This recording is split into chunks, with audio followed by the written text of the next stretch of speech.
on my website, you know. Oh, is it called? Say, take a look at this, Harold. Is this it? Is this his site? No, not at the moment. I can't see it so well. Let me try this, because I thought it was very cool. Is that it? Unexpected developments? No. That's not something it? else. He's got it. The best thing you would do is if you're at the computer, go to my site. Okay, I'm at your site. Okay, now go to TV schedule. Okay, TV schedule. Okay. And if you scroll down. Okay, let me scroll down here.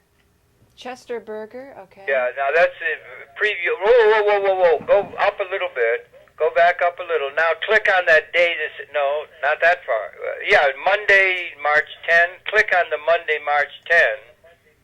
It should take you to a more detailed page. And now scroll down. Okay. Chester Burger. And then that's got some of his bio. But that's the book, Unexpected New York. And that's there. There's a link. There's a link. I can't read it. Okay, so Unexpected New York. Okay, I had just Unexpected. So let's see what this looks Unexpected like. New York. It's 87 places around New York that have unique qualities. And if you continue scrolling down, it's got his background there. Whoa, we got out of that. I don't know. Anyway. Yeah. Yeah. But he's a beautiful guy. guy. I see. You know why? Because you have unexpected@.com. It should be unexpected.com. So I'll put that. That's it. I made a mistake. Well, that's the trouble with racing and not being very well. Unexpectednewyork.com. Yeah. Okay, so I'll put that on. That's about the book. Well, anyway, unexpected.com looked pretty good too. But I love how we can, blend in all of these. Yes, you can just tap in anywhere into the telecosm. Yeah. So let's see how this turns out. Oh, here we are. Yeah. That's his website. No, not really. That's the website of the book. And let me go. I'm sure. I wonder if Unexpected is the head organization to Unexpected New York. No, there's a guy who was on the program with him today, Mr. Goodwin, who did the publishing of the book. And he did all the photography, and he has a huge stereoscopic photography that he's donated to, I don't know, New York Museum or something like that. Well, what's unexpected? What's unexpected in New York, Harold? It's a book written and all the photographs done by a man named Chester Burger. Yeah, but what's unexpected? Give us an example. Unexpected is that you wouldn't know it. Like what? You would have to look into it, but there's 87 different locations in New York that have very interesting things that we walk by every day and don't realize. He doesn't know. Give me a break. You have any ideas what any of those would be? Well, like the manhole covers. Yeah. When you look at a manhole cover, the pattern on the manhole cover has meaning. Like a certain pattern means it's electrical. Yeah. Another pattern means it's water. Okay, let me show you how good I listened. If it's got straight lines, then it means there's water under it. If it's got hexagons, it means it's telecommunications. And it's electricity, I think, I'm not exactly sure, I forgot what electricity was. Maybe it was circles. Yeah, but I'm more interested, he was the first, Alan? Yes, I'm listening. The first person, he's older, he's 87, he just had his 87th birthday, and he wandered in like Forrest Gump, sort of, ended up at CBS. And he was like, page boy or something, and he was the first person ever to stand in front of a camera and talk to a microphone as a newscaster, and he was the first person in the history of the world to do that. He was a visualizer. And they called those people visualizers. Really? We're going to help visualize the news because everyone was tuned into the radio. There was no television. It's sort of like public access when we got started, He was the first one to do that on a radio, you mean? Oh, no, he was at CBS, and he became part of the CBS television news. And so he's standing out there in the corner talking about, that was in 1946.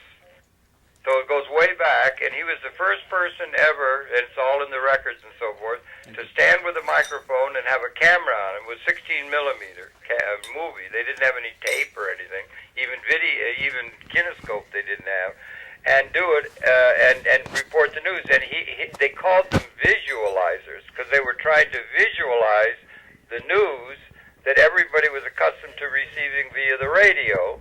And nobody wanted anything to do with television because they were on 1/2 hour a week or something, and it was so small that the real action was in radio.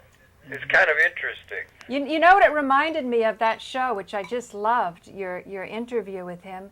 It was when I went to the synagogue next door, and they had a man talking about Yiddish theater. And how so many theater was rich. It was really rich. And how so many of the Broadway plays and musicals that are just so ingrained in the public's awareness actually come from Yiddish melody.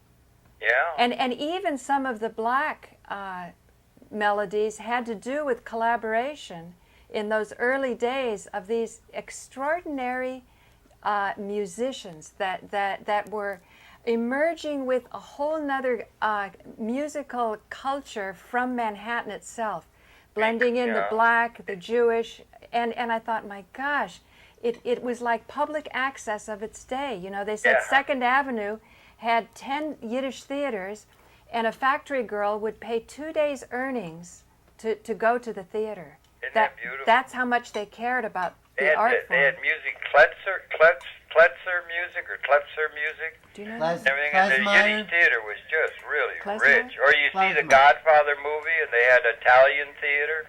Remember the scene where the guy that Robert De Niro blew the brains out of the local capo? You don't watch films much, I guess. No, I can't remember that part. I know my sister knows the Godfather It would have been 1910 or something, and they had a Yiddish, they had an Italian theater. Right. Had that, but the Yiddish I theater remember was that. I remember that scene now. Yeah. Yeah, the loss of it is too bad, but anyway. So the beat goes on, and then there's all kinds of things happening now and everything. And happy birthday to Joe. Happy birthday to Joe. Joe, if you're out there, there's another line free. You can call in and say something.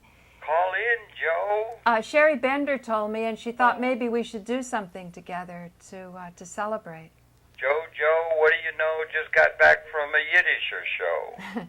We're talking about Yiddish theater. Do you want to Joe's such a beautiful guy. If I invite him over, do you want to come over tonight, or? I can't. I'm up to my ears and beyond with things I got to do. I got to while the iron's hot. I got to go down to the First Avenue again because those two cameras still the wrong to that straight.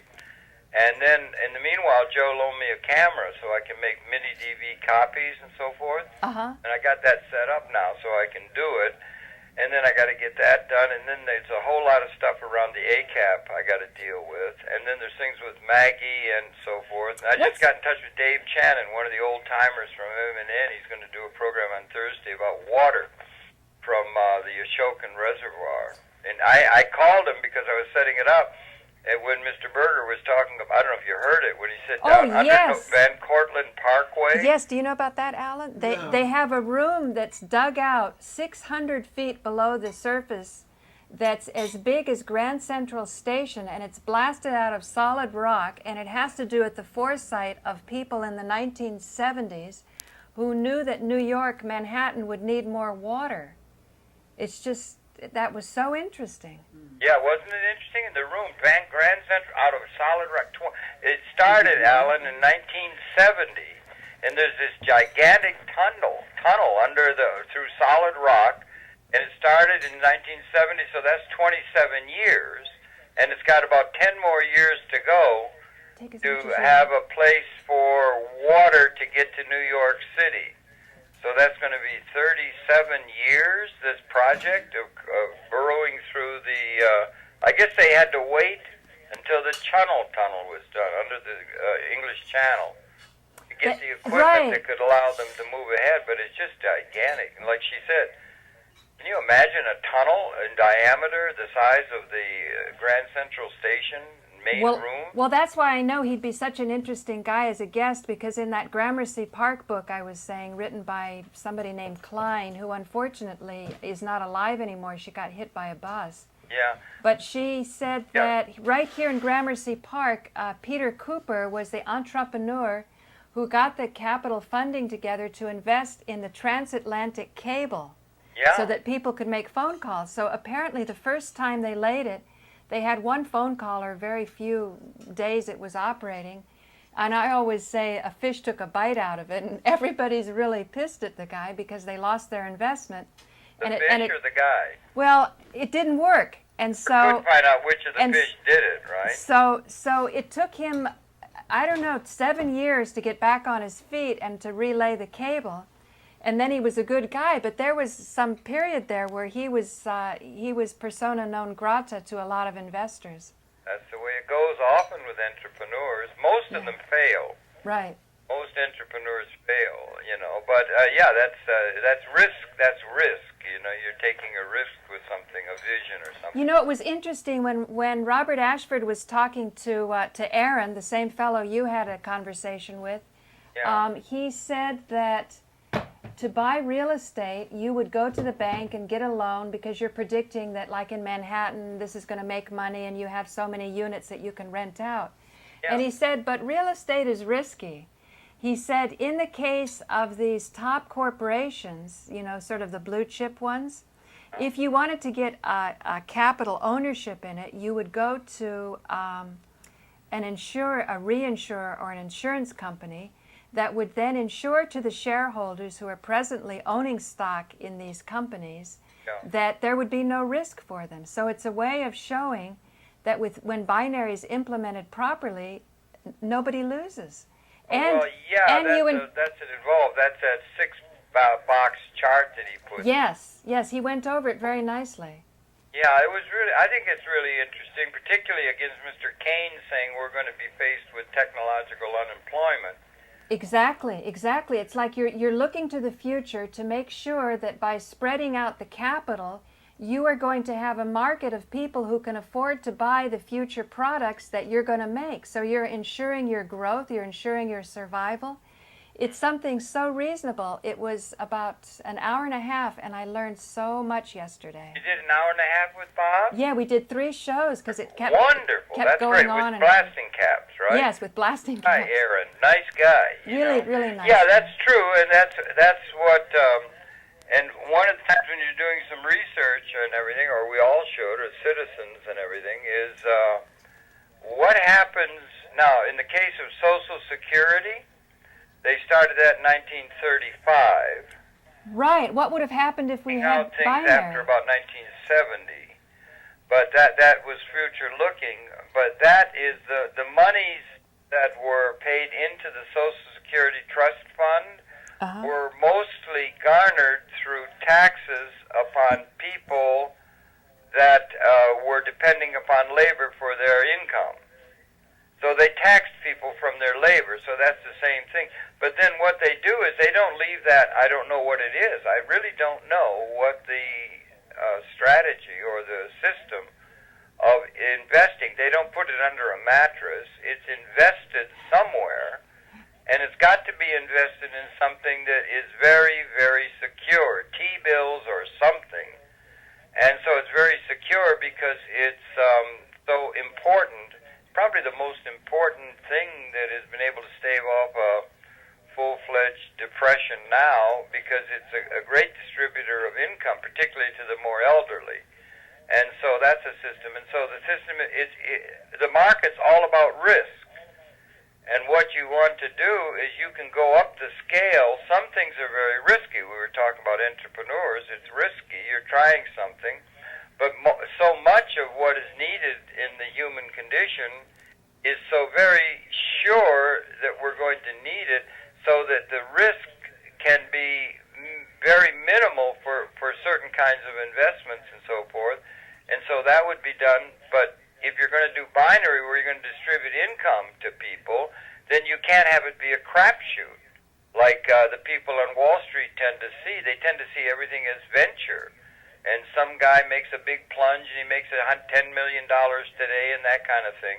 but you got to have a system. And what Bob and Kelso and that, they said you want to encourage a insurance industry, casualty insurance industry, that against business loss. I mean, you'd have all the... Yeah, but see, what I thought was so amazing was you always think of real estate as the most secure investment, but he was saying... It probably is. He was saying that these big corporations, big companies, are even more secure. So for the insurance companies to underwrite it, it would be relatively easily done. He said, you just have to open up the channels for capital distribution. I should get the right words down. I have a whole bunch of notes. You got it right, but which I think Harold always said, it's not enough to have casualty insurance within the market that can be built in to a minimal cost, and the lower the risk, the lower the cost. But you have insurance against loss, so you make it secure. So the Social Security is secure. But there's a lot of talk about that, how you're going to finance it, now the baby boomers and everything.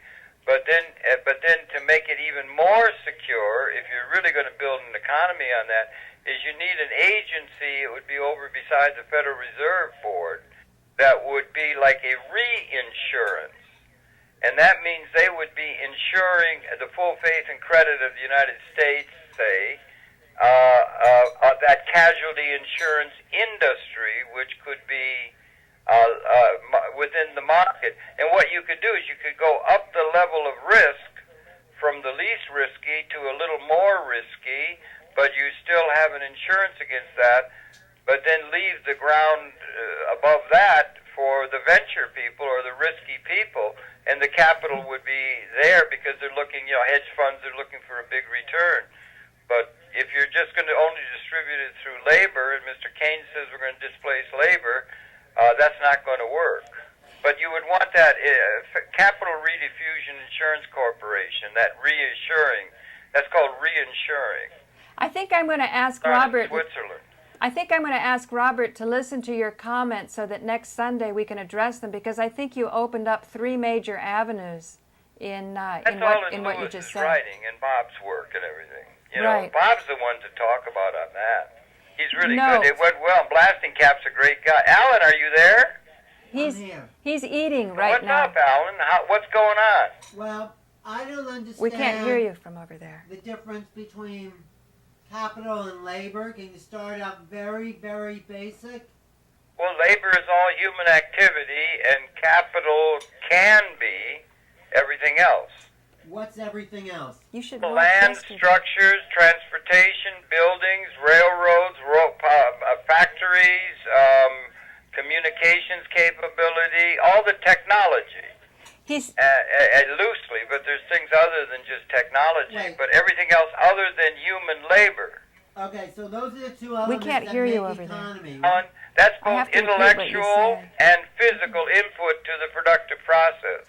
Could I just ask until Alan comes here that I talk about it, because right. we can't hear. Okay, there. Okay. Wait. Go. There are 2 elements to economy. There's the physical human labor, and then there's everything else. No, I wouldn't say. I think it's too limited. I think, Alan, and I don't know real well. The best one to talk to is Bob. I want to get a very basic understanding. It's human input to production, and that includes intellectual input as well as physical input. Wait, before we get to production. Well, what human beings do contributes to production. Production of? Well, it would be goods and services, or it could maybe, if we get ourselves able to handle those things within an ecological context that are immediate needs that people have. They have to breathe, and they have to eat, and they have to drink water, and they have to have all those physical needs and everything, and then it begins to move into a little more esoteric, and then it finally gets into the works of civilization, like, say, art and theater and all kinds of the works of civilization. Is that labor or capital, the art? I beg your pardon? Is art considered labor or capital? Well, if it's done, most art is wastes away in attics and things, because artists are not given much. They're given very short shrift, at least in the American economy. We're talking about economic factors. Yeah, well, art becomes a factor if it begins to be valued at Sotheby's and Christie's and so forth. As a collector can collect art, and it's an investment because it's going to appreciate because Degas or Renault, you know. Well, hang on, Harold. He said that money is not capital, so he's talking about something that adds to productivity. So we'll have to ask him. If I may, productivity is usually thought of as human productivity. So that is, you get a factory that turns out 10 times what it was able to, or something, even though it's all machines and so forth. But they say the man who's pushing the button to make the machine work has become 10 times as productive, and they gear everything through the labor theory of value. That productivity is a measurement of output. It doesn't give any particular credence to the technology or the capital instruments that are actually producing the wealth. I don't think we're tied into it. Like again, the production, the full Employment Act of 1946 is our basic policy grounding statement. We're going to distribute income to everybody, the masses, through their labor. You know what he said that was really interesting? He said it's almost impolite to bring up ownership, and that is crucial to understand how to get rid of poverty. And that if you did distribute ownership, everything would be much more relaxed and much more progressive. It would be just an unfathomable new reality, practically. Well, perhaps but so. I think that's true. I am not able to be so... Harold, just a second. He felt that to talk about scarcity being transcended would frighten people until they understood these simple principles. For example, if Social Security, which has been built up through taxes on labor, which grows more and more and more insignificant to real wealth / productivity, whether it's machine or man-made. Paula? No, just let me finish my thought, please. Harold. As opposed to productivity. Harold, please let me finish this thought. Let me finish this thought, and then you can continue on there. All I want to say is that if Social Security in 1932 instead had been built up through capital ownership instead of taxes on wages, we would absolutely not have the problems we're having today. Okay, now you can take over. Well, I think that might well be, but I look at it all. I'm not sure that we're going to have a big festival. We're going to have a big forum at Cooper Union with all the left from around the world is going to be there. When's that? Well, it's at Cooper Union. It starts on my birthday, Friday. And it's going to be a 3-day thing, and they're coming from all over the world. Naomi Klein and all those people, Ronowitz, all the left-wingers. Is that the 14th, Harold? 14th through the 16th, they're going to have this panel after panel after panel on all the subjects. I don't know if they're going to have 9/11 truth so much, but they're going to have, all the left wing. It's going to be there. It's a big organization. That Francis Fox Piven is one of the organizers of that. So I brought that up because of why. You asked me something. If I was just saying that in 1934, in 1934 with Social Security, if we had subscribed to a binary model, it would be much more secure. Well, I'm not. If they had, they probably would have, because you would have been moving toward a more reasonable arrangement of things. But you see, it's really dazzle gradually because everybody is involved with institutions, and the most important thing psychologically for human beings is the means by which they get a sense of identity. And all the institutions are formulated within this system where we're going to distribute income to the people through their labor or through their activity, what they do. And they associate what you get a return for what you do with getting positive feedback on your life. Oh, hang on, I have another phone call. Hang on, just a second. Rabbit Hole Central. Hi, this is Nico. Hey, Nico, we're streaming right now. We're streaming and recording. Did you finally promote the stream? Never did that. No, Alan might be doing that one of these days. I will. Yeah, yes, he says he will. Do you want to talk to Alan? No. Just No, I don't want to talk to Herrn Scheinfeld. So I want to give you the latest updates, what's going on in the building. Very interesting updates. Okay. Hang on, I have Harold. Let me get rid of Harold just a second. Harold? Yeah, okay. I know you have you got things to Nico. do. Okay, go to it. Okay, bye, Harold. In Thanks for touch calling. with you guys. And Happy birthday, Joe. Okay. Hello, Alan. We'll talk over coffee one day and try and understand. Bye. Okay. Sorry, I had to cut him off. Sorry, Harold, I had to cut you off. Okay, Nico? Hello? Hey, first of all, do me a favor and please promote your stream in advance. I have it every day, and I never know what I'm going to say. It doesn't matter. Just take your email and says there will be a stream at 12 a.m. and then you send it to 600 people or whatever. I'll do it. Okay, Alan's going to do it. Okay, go on, Nico. What's the latest? I know there's a I lot go going on. systematically from 5th floor to sub-basement. Okay, we call it 5.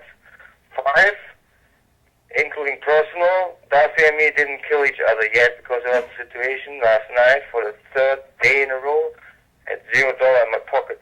Yeah, and Nico, I'm a little upset because I sent over some rice lamb for you and Al, and you didn't give Al any. So I'm a little upset at you on that. No. Mother is scolding. I'm upset. Mother is scolding you. Didn't brief Ryan properly that the rice and the apple pie will be for all 3 of us. We make a meeting so that everyone knows that there's food in the house. As a matter of fact, I saw the rice and didn't even notice that this is a Paula thing. He didn't brief me on that, so I triggered a fire between Duffy and Ryan, while I already rejected both. I said, this is a birthday present. I don't want to have any of the apple pie, and I didn't know about the rice until the evening. Then Duffy came back and said, you know what, he had also rice. And I think, yes, I know. Okay. Please don't interrupt me. From that point on, for the first time ever in 3 months, Duffy became paranoid, which is the opposite of pro-noise. Pro-noise is a protection against the very nice version of paranoia. Hang on, Alan's here. Pronoia is Yeah, being more positive. Okay? So I explain that later. So I explained to him, I am not interested in Paula Gloria's rice. I made a joke already 1 hour earlier that she cannot cook, and I told her a lot of times it's without flavor, so I reject the rice therefore. Also, in hindsight, and the lamb inside, I know your lamb, these are 3 pieces. So this has nothing to do with pickiness. I gave it back to Ryan as a present. The rice up is meanwhile sold. We call Ryan from now on the rice opera, or the rice opera, or we call him Condoleezza Rice if he's not nice to us. Then last night, Nico? We had a pending donation by Nico, we have Nico, 1 minute. Where do you want people to send donations to your project? Well, Okay. first of all, I don't get it, but everyone is so obsessed in fucking 9M research, and they cannot even research food addresses. Yeah? So I don't have stupid people Give it to around them. us. Give it to them. What's the address? Go to MapQuest or Google and find restaurants. I put up addresses already 3 days ago. They're listed at every video. If you go to youtube.com/91170, you will find a huge address now of restaurants. I try to find cheap restaurants and cheap bars. Obviously, they didn't work out. They all work against us. Either you cannot use your credit card over the phone, or the vendor machine broke, like the Italian. Then I went back and forth, closed. So right now I have to organize by myself because no one of the female people helping us, they just don't care. And so just go to the latest video called Demrock Mix, and we're still waiting on Domino pizza slides. If Alpha Niggers didn't scam us, so I don't care if so. I appreciate this as an honor. So I didn't know. So Just a second. What do you mean about alpha niggas? What is a scam? well, if you're sending us a Domino pile today, and I think He told me he would give me $75 for the DVD. Huh? Well, don't hold your breath. He told me he'd give me $75 for the DVD of you freaking out at St. Mark's. I'm very disappointed in him. I hope he gives you some Domino's pizza. My esteem for alpha niggas would go way up. We have all $3 $0. We didn't take water since 1 day. I didn't eat much yesterday. But I'm fine. I slept 3 hours because I had to make my top 100 charts. Okay. Top 100 charts looks pretty good. A lot of people got wiped, accounts removed again. The new Q65U got wired. The latest one's still up. Still working on recovering that stuff. We still don't know what Q65 U is. I think the latest could be Georg. Hey, back to the house. So, most important news, interesting news is Dominique didn't come back since, let's say, 2 p.m. yesterday. That means he's either coming back today or tomorrow or not at all any longer. It means we possibly took over the building. The truck story could then turn to hoax. I assume he's moving now to Harlem. We have a new guy in the house called Timo, which we call the Mossad plane hugger actor. He might move in here. Ryan is not here today. I don't know what happened. 5 looks peaceful. I'm still online. Try to protect the cable. Electricity is still up on 3 RR rear, which is recabled to 5. 4 is still closed. We cannot open that floor for operation, but 4 is gone since weeks. 3 is now the coldest floor because Dominic removed all the windows. If Dominic doesn't come back by this night, we all move to 5. And Ryan moves to colder room. Sorry, Lord of the Flies principle. He just let us hang too often. What else? Sub-basement. We need the sub-basement door reopened because there are 3-4 water tanks inside. 2 is still Al-Qaeda, has nothing to do with us. 1 is also Al-Qaeda and is basically between doorman and security. So I think that's almost logistically the latest.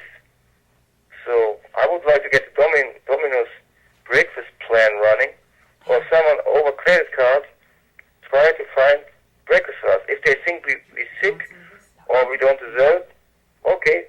Then I want to have a better political plan from them, because 98% of all no-planners cannot offer any political concept. As a matter of fact, they don't do anything. They're just hanging around and jerking off on social service or any other videos. The other 2% are the artists, which I will always respect for the rest of my life. So that great new stuff, please check out the new Top 100 charts, 9 video mashups, Top 100. I don't want to have any donations from my artist friends or closest friends, or some might break that kit. I'm still disappointed the women who I thought were close to us cannot organize shit. So maybe they can't do it now. So Nico, could you be specific? Which women aren't organizing shit? Well, the most closest to us, because they obviously connect to us over the mother complex up. Nico, Nico, I sent you. Also Nico, but they don't have us making money. Nico, listen, you asked me for apple pie. I sent apple pie. No, I didn't ask you for apple pie.